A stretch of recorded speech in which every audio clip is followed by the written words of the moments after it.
Good afternoon and welcome to your news at 12:30. I'm Billy Taylor. Nottingham's local health campaigner states no one is to blame for the recent rise in waiting times at Queen's Medical Centre. Hospitals are supposed to see 95% of patients within 4 hours of them turning up, but doctors have only managed to see 80.5% of patients within the first 4 hours. Pete McGavin, Chief Executive for Health Watch Nottingham, agrees with doctors that putting GPs on the front doors of A&E could help improvement in waiting times. We're joined by our Notts County correspondent, Billy Taylor. So what exactly caused Ray True to leave?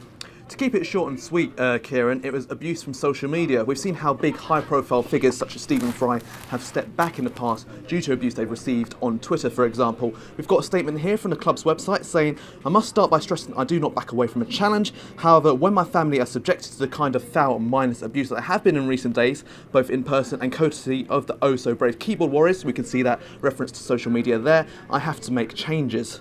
There's something about the communication in poetry, a little bit like in rock and roll, whereby you can cut through everything else and it's just you talking to another person.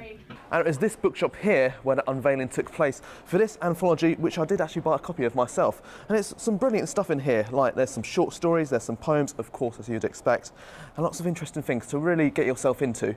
So I was very glad that I picked up a copy myself, and of course you can pick up copies from here and all other stores around the country. But alas, now I must go and read some more from Alan Sillitoe. The sport of futsal was supposed to be the next big thing in England. TV deals, a professional league, a way of living. Lots of teams were relying on it hitting the big time, but then it all changed. You know, that's my dream. I'd love to play professionally. Because I'd love it to be massive over here. When you're involved in competitive sport, it's hard to give up. Money drives everything, doesn't it? And I think that's where futsal's going to suffer.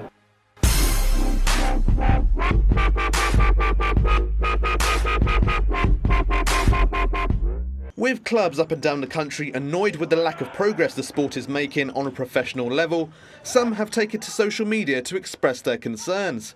Simon is chairman of one of the National League's biggest clubs, but is also one of the main critics of the English futsal. He created the hashtag Silence on Futsal to spark debate on whether the FA truly backs the sport.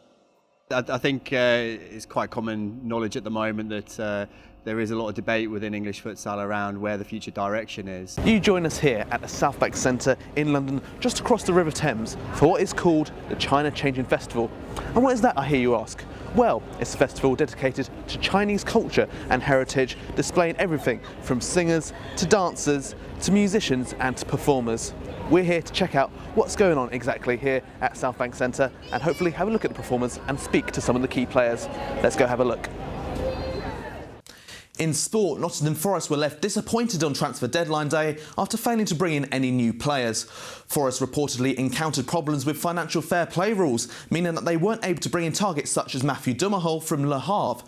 Freeman's side also struggled to release Kyle Ebisilio from his contract at parent club FC 20. Elsewhere, Notts County have brought in Gary McKenzie on a loan deal from Doncaster, and Mansfield have completed the double signing of Dan Alfie and James Baxendale from Swansea and Walsall respectively. Hello and welcome to the World Tourism Market 2016 here in the Excel Exhibition Centre in the heart of East London.